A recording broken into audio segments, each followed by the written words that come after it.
السلام عليكم ورحمة الله وبركاته. ازيكم حبايبي؟ عاملين ايه؟ ان شاء الله تكونوا بخير يا رب. طبعا احنا بقى دلوقتي موسم الزيتون، وما ينفعش موسم الزيتون يعدي من غير ما نعمل بقى شوية زيتون كده رمضان، ينوروا السفرة بقى جنب الاكل كده، وناكل ونسحر كده بيه جنب الفول وجنب الجبنة. ونعمل بقى بطرمانين كمان كده اهوت يقعدوا معانا طول السنة، ونعمل احلى زيتون هتدوقوه. وطبعا هنعمل الزيتون بطريقة امهاتنا بتاعت زمان، مش هنعمل فيه اي افتكاسات ولا اي اختراعات. زيتون عادي زي اللي امهاتنا كانت بتعمله، ناكله كده بريحة وطعم زمان. اول حاجة انا معايا 3 كيلو من الزيتون التفاحي، ومعايا كيلو فلفل حار، ومعايا نص كيلو فلفل احمر رومي، على فلفل احمر سبايسي، ومعايا نص كيلو من الجزر غسلاه كويس وبشراه. دي كل مكوناتنا النهارده في مخلل الزيتون. طبعا الزيتون ده هيبقى اول سلسله من سلاسل المخللات اللي هعملها معاكم ان شاء الله باذن الله. اول حاجه انا بجيب الزيتون بعمل فيه شق بسيط كده. اهم حاجه يا جماعه لو هتخلوه لرمضان، الزيتونه الشق ده ما يوصلش لحد البذره، يا دوب من على الحرف كده تعملوا شق صغير بسيط، ما يوصلش للبذر عشان ما يتهريش معانا. انتوا عارفين الزيتون التفاحي ما بيلوش روح يعني، فيدوب شقة بسيطة بس كده هوت عشان يتشرب ايه منها المكونات والتحويجة بتاعتنا. ولو انتي بقى حابة تعملي الزيتون دوت سريع كده ويتاكل معاكي في اسبوعين على طول، بتجيبي الزيتون زي ما هتشوفوا كده. انا جبت العصارة بتاعت الليمون، واحط الزيتونة كده فيها وهضغط عليها، افقشها يعني زي ما بيقولوا كده او اكسرها، بتبقى بالمنظر دوت. لو ما عندكيش ديت ممكن بايد الجرن، يا دوب دقة كده بسيطة عليها بتتفتح معاكي. ده تعمليه بنفس الطريقة اللي هنعمل بيه الزيتون دوت اسبوعين بالظبط او اقل من اسبوعين، هتاكلي منه وهيبقى زي السكر وزي العسل. بس انا بعمل بقى دوت كده لرمضان، وبرضو هخلي شوية تاني او اجيب تاني واعمل منه الزيتون اللي هعمله سريع دوت ناكله كده في خلال 10 ايام او اسبوعين. فاول حاجة بقى هعملها هنزل بالجزر بتاعي، وهنزل بالفلفل. طبعا انتوا ما بتحبوش الزيتون حار، ممكن تعملي فلفل احمر رومي يعني عادي، اللي هو الفلفل الحلو. انا بحط معاه بس شويه سبايسي كده، لان السبايسي بيحفظ الزيتون معايا وبيخليه ما يتهريش. طبعا انا ما كانش عندي كرفس فريش، بس دايما لما بنزل الاقيه بروح جايبه ومقطعاه وحطاه في الديب فريزر. فانا كان عندي في الديب فريزر، طلعت كيس زي ما انتوا شايفين كده. بصوا لونه والله اخضر كده وجميل وريحته زي ما هي. هبدأ بقى افككه من بعضه.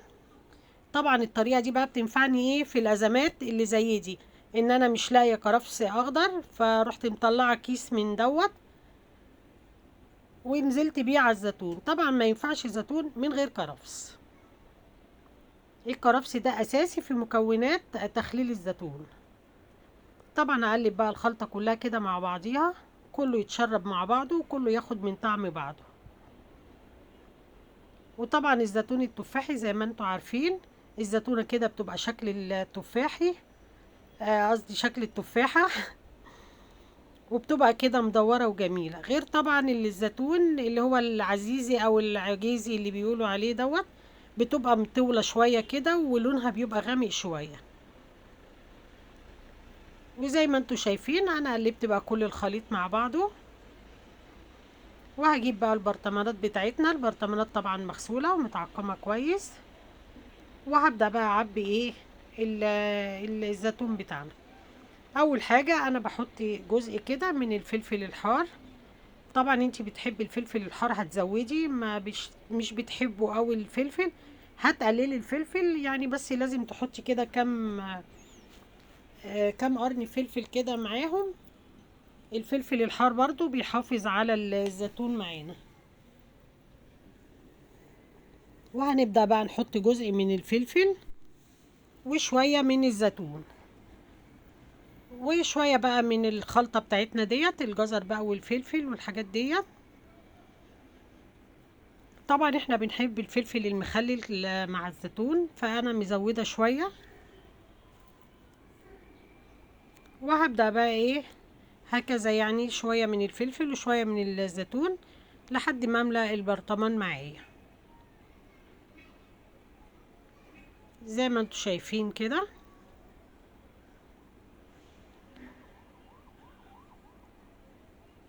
البرطمان اتملى. وهحط بقى اخر حاجة شوية من الزيتون كده على الجزر على الفلفل المفروم. وكده البرطمان اتملى معايا، هركنه على جنب واكمل بقى بقية الزيتون. هحط برضو شوية كده الاول من الفلفل وشوية من الزيتون. وده بقى احلى مخلل يا جماعة، تحطوه جنب اي اكل ما شاء الله يفتح النفس كده وجميل وحاجة ما شاء الله، الله محسن ما بين ايدينا. الزيتون دوت طبعا ملك المخللات كلها. كده انا خلصت الكمية كلها، مالوا معايا البرطمانين زي ما انتوا شايفين، دول 3 كيلو زيتون مع كيلو فلفل ما حطيتوش كله. والتلاتة كيلو زيتون عصرت معاهم كيلو ونص من الليمون عصر يا جماعة كده. وبديت بقى احط هنا كوبايتين وهنا كوبايتين. طبعا الزيتون اساسي ان انت تعصري الليمون، مش تحطيه في الخلاط وتصفيه، لا لازم يا جماعة نعصر الليمون. هو متعب شوية ومرهق بس ده اساس الزيتون بصراحة. وهنا بقى انا جبت الشفشق ده معايا 2 لتر من المية، يعني حوالي 8 كوبايات كبار، فانا هنزل بيهم عليهم ب8 معالق كبار من الملح. كل مج يا جماعة بياخد معلقة ملح كبيرة كده مليانة.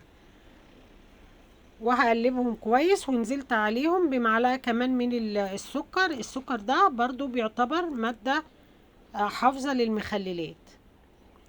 وهدوب بقى كله مع بعضه. هو السكر طعمه مش بيبان بس بيخلي المخلل بتاعنا كده مقرمش وجميل وبيحافظ عليه. وهبدأ بقى انزل بالمية بتاعتنا زي ما انتوا شايفين كده لحد ما املى البرطمان معايا. لازم البرطمان يكون مليان على الاخر، المية تبقى مغطية كمية المخلل بتاعتي كلها. وهزه بقى كده شوية عشان ايه المية تنزل تغطي كل المخلل. وكده بقى جاهز معانا. هجيب بقى القشر بتاع الليمون اللي انا عصرته وهبدأ اغطي الوش بتاع البرطمان.